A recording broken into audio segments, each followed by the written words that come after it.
Hey guys, welcome back. This is the Reviewer, and today we are back with another restoration video, this one with a very special diesel locomotive, and my first time opening up a Bachmann Spectrum locomotive.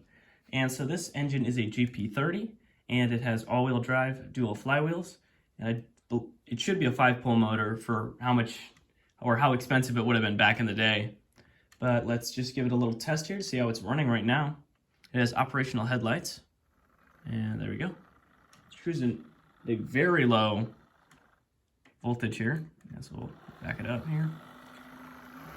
Now it runs well, it just seems like it is just a little growly. I don't know if that's coming across on camera. It is still fairly quiet locomotive. Just a little on the growl side. So let's take a look on what's inside this engine. And so let's go over right now. All right, now we got our locomotive on the workstation here, and there just seems to be one Phillips head screwdriver on the bottom of this locomotive. So I'm going to start there to see, taking it apart here.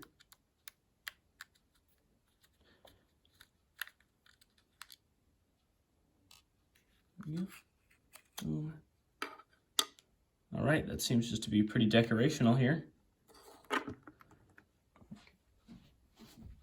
All right, now I'm going to look to see where's the next place to open up the locomotive would be from. And so, actually, what I do have for this one is the exploded diagram. Let me get it opened up for you. There it is. So,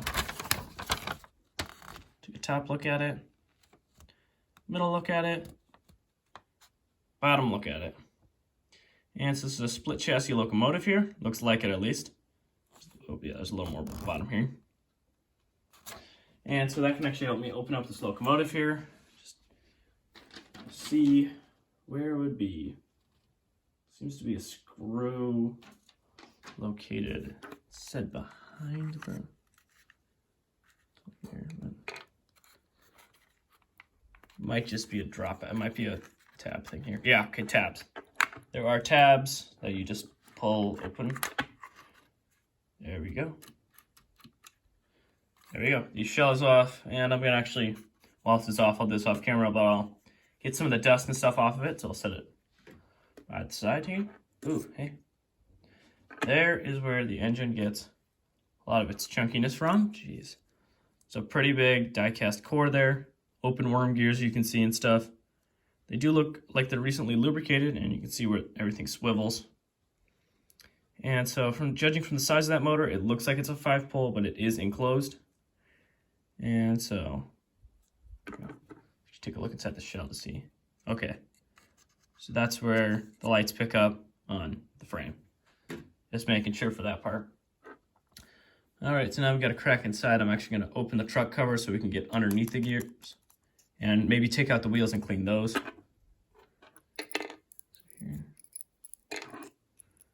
See, these things are always a pain to deal with sometimes when they just use regular clips.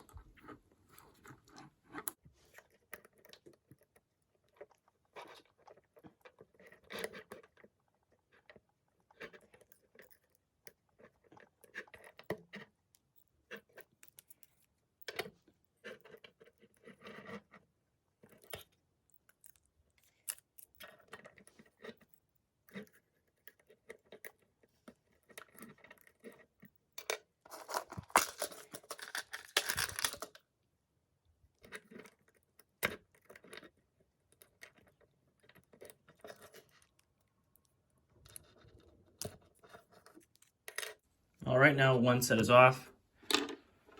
Take out the wheels here. Clean those separately. See how well this thing's been lubricated. Let's try to get the wheels to stop to roll off. Seems to be recently lubricated, so it seems to all have that stuff good, so I don't think I'll have to check on that. This engine's fairly clean, and no rust to be seen. And so now I'm gonna, don't know if I can set it like this on the guys' heads. There we go. Let's try to crack open the other side here.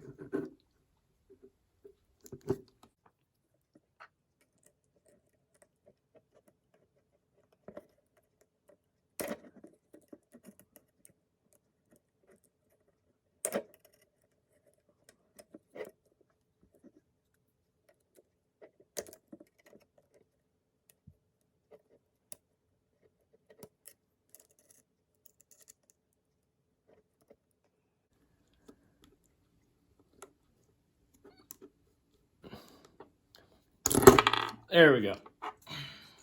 Land right on the guys' heads, but see, it looks all pretty clean inside there. So I'm going to set this off to the side here. These two wheels here. Set the body off to the side, and now it is time to clean the wheels here. So I'm just going to take a track right here and just scrub it back and forth on the wheels. And so I'll cut while I'm doing that, so you guys don't get bored out from me just going all over and over again. All right, now the wheels have been cleaned, and we're going to try to crack open to see if I can get to the commutator on the inside. Should just be back in there. So I have 3 screws holding this engine still together.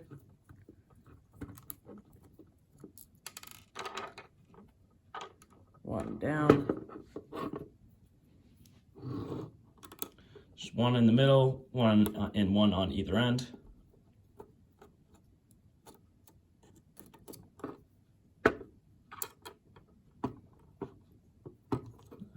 Then after we put the engine back together, we are going to replace that rear coupler. Get this one all the way out. I think I did. Let's see. All right, wiggle it on out. Yes, I did get it out. And there we go. All right, so I took this all out. These just connect in with a U-joint, so I can get this guy back in fairly easily. I'll do it this way.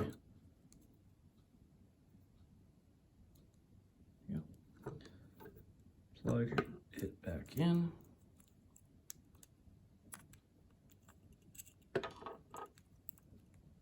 Just when you're doing this, you got to make sure that there are some little springs here that you have to realign. I'll get that other set in a moment here, but actually I'll pull this set out too. There you go. Take a moment, I'm going to wipe my hands off since they're getting fairly oily, and then we'll get further into the locomotive. All right, now after doing some further looking on the instructions on the inside, I found out that I cannot actually take this motor apart to get onto the inside, at least easily, without breaking anything. So I'm going to put this all back together now, and so this might take me a while. But there's a white piece down here that you gotta put back in. Let's see if I can do it here.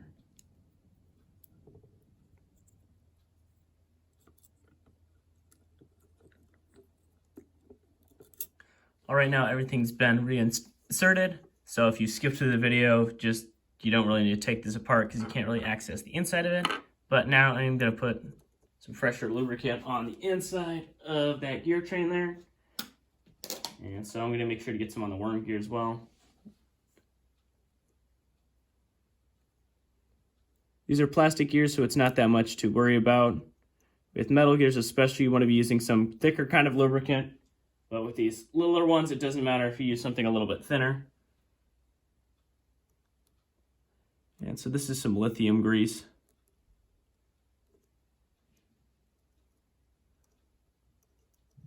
And so it doesn't matter too much that you only get the tops of these gears, since as they're running, they should be spreading it all around here. And so I'm going to put wheels and the truck covers back on so that I can get to the worm gears. And just make sure that you put the gears in the right way and you have all the pickups pushed down as you put the wheel in.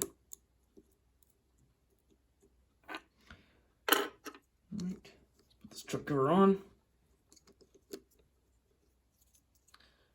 Let's make sure. Bachmann truck covers you can put on either way and they still fit. Unlike lifelike truck covers, or at least in my experience, lifelike truck covers only are one directional, so you can only put them in one way. But these ones seem to fit on just right.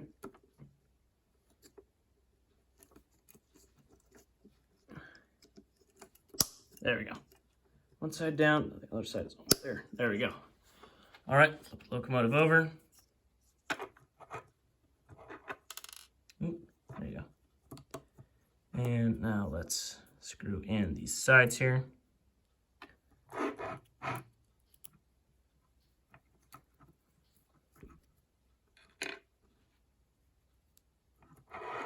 Put back the front screw in.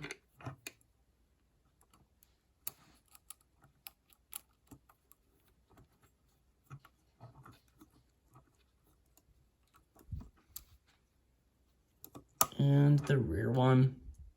You want to be careful with screwing in the front one because you don't want to screw it in too far to where you can't get the rear one back in.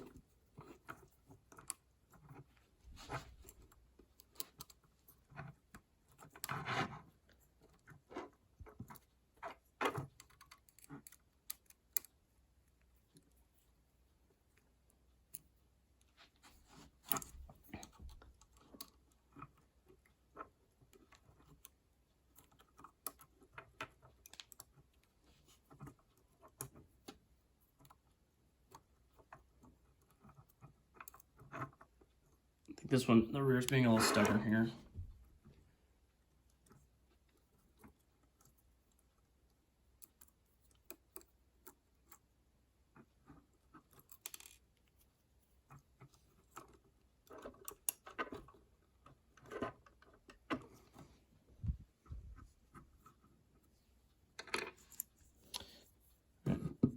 Show you what's going on here.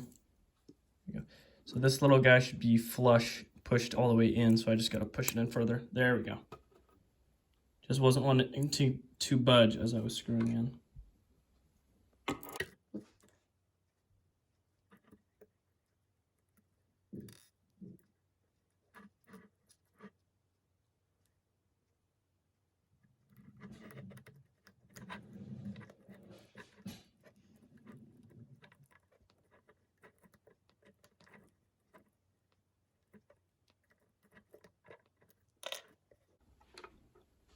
All right, now with the body back on, we're going to put in this underscrew here.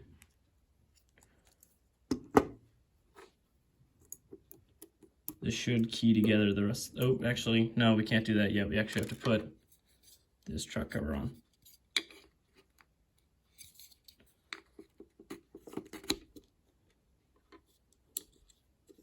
And we can put the rest of this on. And that should be the body done, and then we can reconnect it to the cleaned body after this is screwed in.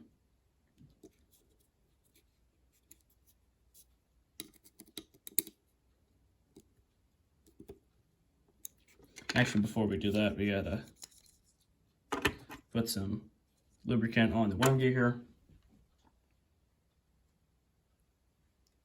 That's a little much.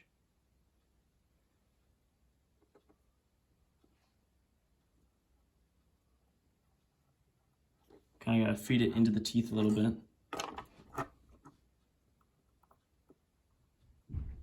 There you go. Okay, that should be a good amount. And now let's go put the body back on. With the body all nice and cleaned up now, let's swap out that coupler at the end here. And it's pretty bad. I think it's the same screw size.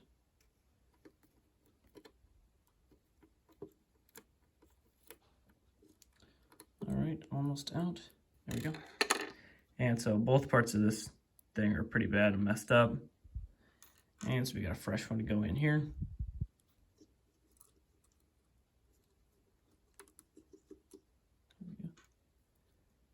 And there. Just gotta screw her back in. And now this locomotive can actually pull things again.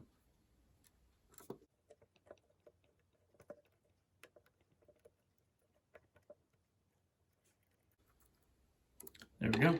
Right, let's fit the body. Should just be a friction fit. There's a few tabs on it.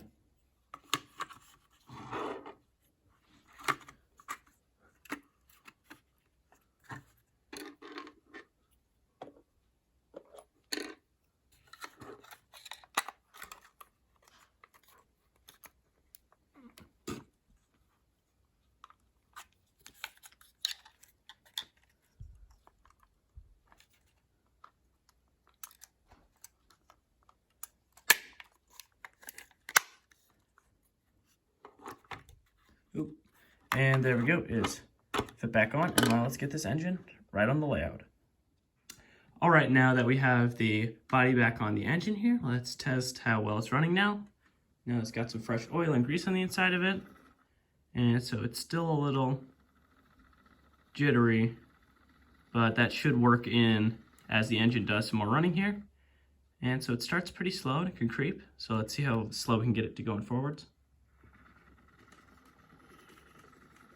See. There we go.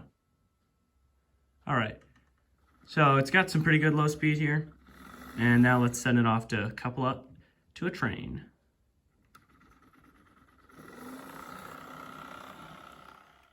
Okay, now let's see if that new rear coupler is working as we back it up to a train here.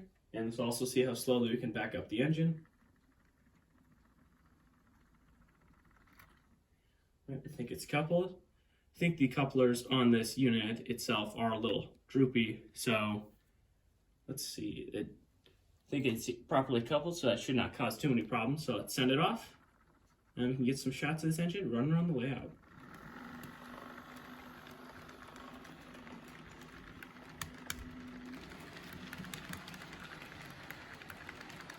And it's got a pretty long train to haul today.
At a lower angle here, it's easier to see the working headlight.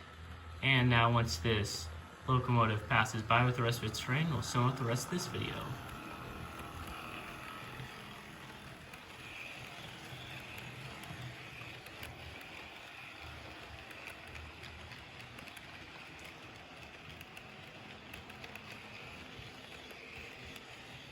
All right, now let's try to see if we can park this engine in shot here. And so this does seem to be a slower engine, and so it shouldn't be that hard to stop it here. And it's coming in pretty soon here. And there we are. All right, now that just about sums up this restoration video. I'd like to thank you guys so much for watching as we oiled and greased the gears on the inside. It is a shame that we couldn't actually get onto the inside of the motor itself, but there's nothing I can do much about that. I think the motor, if I were to tear it fully open, that would stop the little bit of the rattling sound coming from the motor itself, I think. And so this is a pretty nice and neat engine to work with, especially with all the little delicate details with the handrails here. And I did glue some on the far side over here, and so now they're a little less flexible, but it's a little bit dangerous with this model here. And I'd like to thank you guys again, and I'll see you guys next time. Bye-bye!